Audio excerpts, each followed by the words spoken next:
જો આ અર્થિંગ આપણે 4 દિવસથી તૂટી ગયેલ છે, જે ડેપી મેન છે ગામની. તો હેલ્પરને આપણે ફોન કરવા છતાં એ લોકો કંઈ કર્યું નહીં. એટલે છેલ્લે આપણે આ અરજી પણ આપેલી. આ ભાઈએ શું નામ આપણે અરજી આપેલી, એનું નામ રામજીભાઈ. અરજી ક્યારે આલેલી?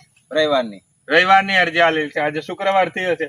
તો આ જાતે ગામના બધા મળીને કામકાજ કર્યું છે. તો આ બેદરકારી બહુ હેલ્પરની છે. હવે આ કોઈને કઈ થાય તો કોઈને માથે, છેલ્લે અમારે ના છૂટકે કામ કરવું પડે છે. 50 ફોન કરે. હવે આ લોકોને શું કહેવાનું? હેલ્પર જ એવા છે કે પછી તંત્ર કોઈ જવાબદાર કોણ છે એ જ નહીં ખબર પડતી. હેલ્પરને આ જીબી વાળા જરીક ધ્યાન આપે તો સારું. જે મુખ્ય સાહેબ છે તે જરાક ધ્યાને દોરે તો સારું. હવે આજે ચાલુ છે રિપેરિંગ, થાય તો ઠીક વાત છે. અર્થિંગ જ ગયેલો છે અઠવાડિયાથી. આ બધું ડીમ લાઈટ આવે છે.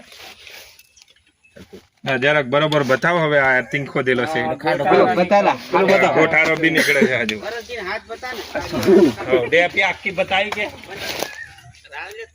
હાથ માં બતાવતો